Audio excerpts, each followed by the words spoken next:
You have a guest, all the rage George Page. Hey, bro. He also do content on female bodybuilders and women at Russell and stuff like that. Like, yeah. Is she Yeah. flexing for you, George?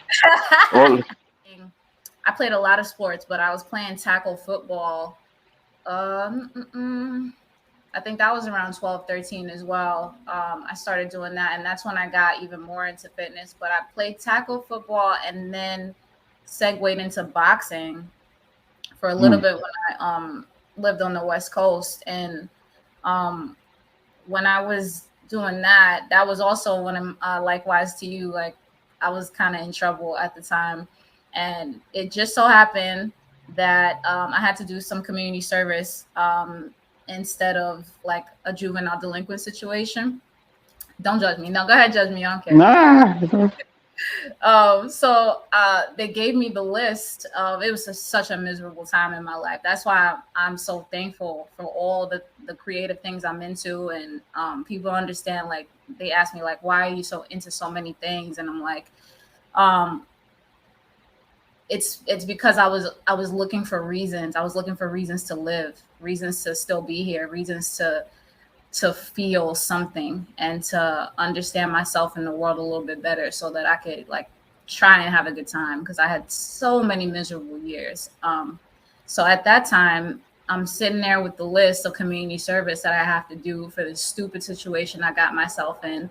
And on like the third or fourth thing on the list was a boxing gym. And I thought it was a typo or like somebody messed up and left it on there because I was like, I know they're not gonna let me do it at a boxing gym. Like that's a gift. Like I don't think they know what they're doing. Let me sign up before somebody realized what they did. And I signed up, and it was in Chico, California. It was called Chico Boxing for Fitness, and it was ran ironically. Every time you leave New York, you always find New Yorkers. We are everywhere because that gym Yeah. ran by a Puerto Rican from Brooklyn.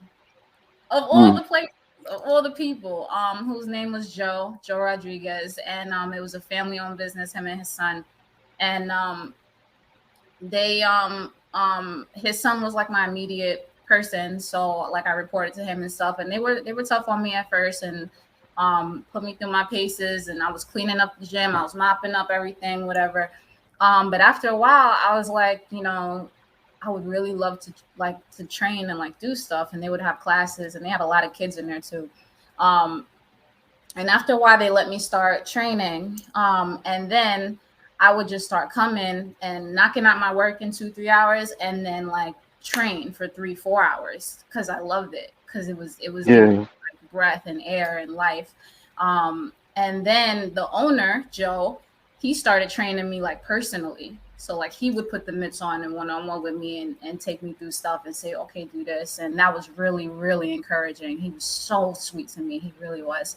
Um, and at that same gym, if for those who are boxing fans, her name is Ava Knight. I think it's Ava Knight Salika is her married name now. But she was training there when she was still an amateur, going to transition to be a pro. And they were like, they would train her and then they would pack up everything and go to Vegas. And it was very inspiring to see her train, but also to see like a team of people who are all on the same page about like her success and getting her to the pro level and what her health and wellness and improvement and advancement is about. And she's so, not only is she so focused and so talented, but so graceful, such a lady, such a disciplined young person with integrity. Like that was very inspiring for me to see. Fast forward, she's like a 7-time world champion. She's had like all the belts, and I think she's training with, or she's doing something in the Mayweather camp now. Like she stays in Vegas now, doing stuff with Mayweather. So I was always around, or I should say, like I keep my eyes open for inspiration like that, and if it's present, like I don't take it for granted because like I said, I was looking for reasons to stay alive, and I say that I don't say that just for no reason. But I recently just finished writing my first book, and it's about like suicide prevention and hip hop Mm, culture like my journey. And I know there's a lot of people who it's hard every day to get up and to smile and deal with people and to keep going. And I was very there for a long time. And so hip hop, music, the arts, pro wrestling, being an athletic person, being chocolate, as my brother so eloquently commented. Um, Learning more about myself and connecting with people and like spirits, like good energies like that. That's what keeps me going. And I hope to not I hope to I that's what I'm here still doing is like to spread that vibe and that good energy to people, especially those who need it. But people You who got enjoy started doing wrestling. That I was curious with yeah. that. I had wanted to because I'm a lifelong fan. I'm a lifelong fan of wrestling.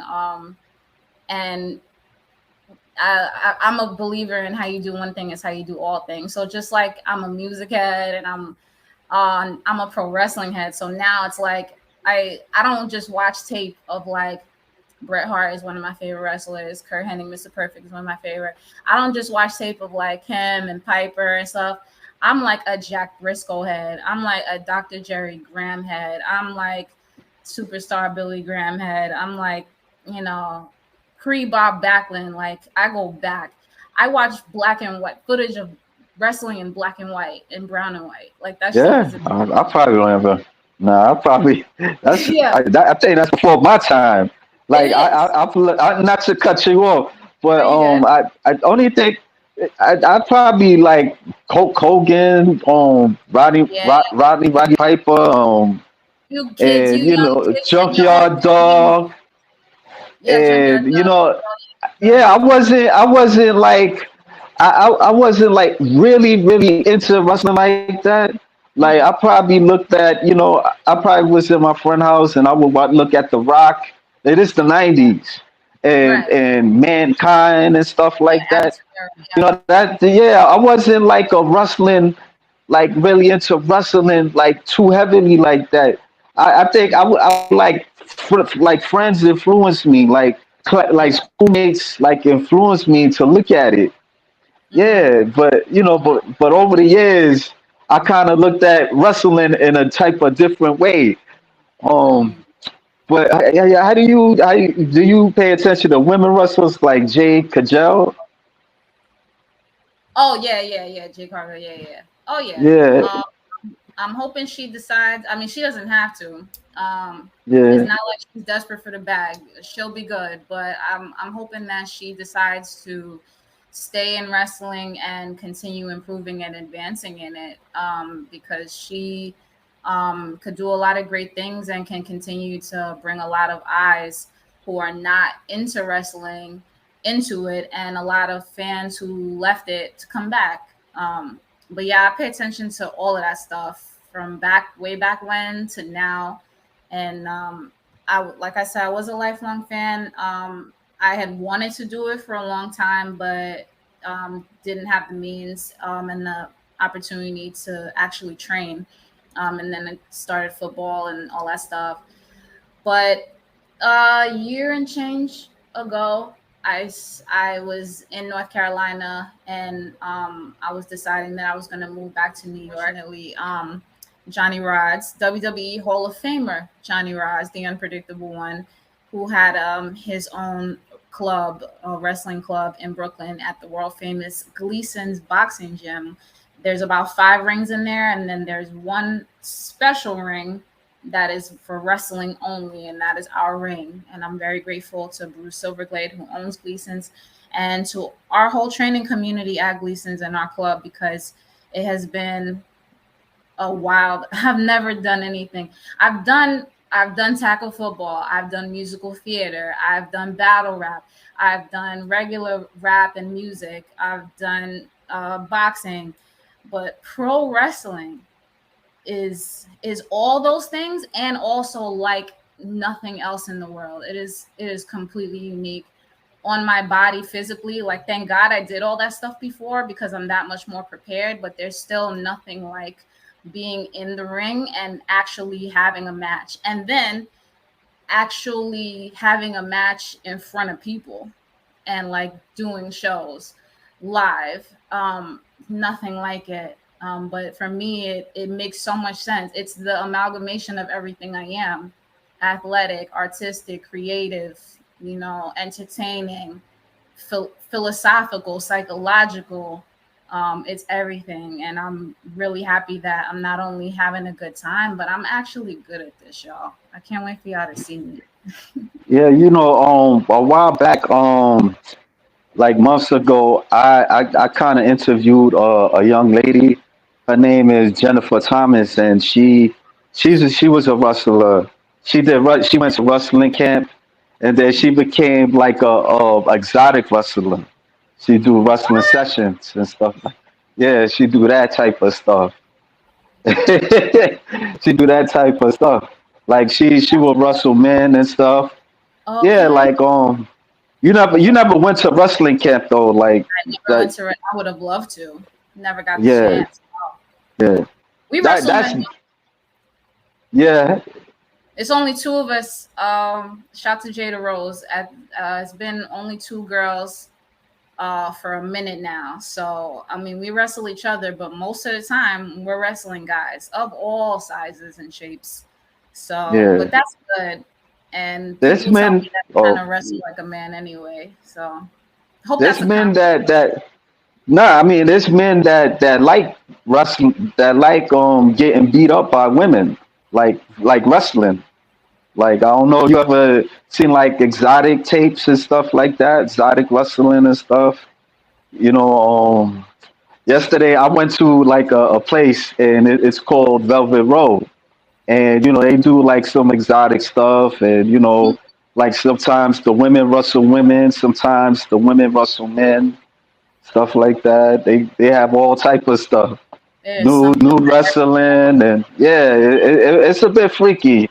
But they have But anyway, I was you know I was like interviewing this with like not just her, but I had an interest of female you know wrestling sessions and stuff like that. So you know um More I power was to you. interviewing her and this other person. Her name was Lexi Ard, and they got into it, and because a means of financial thing, and so yeah.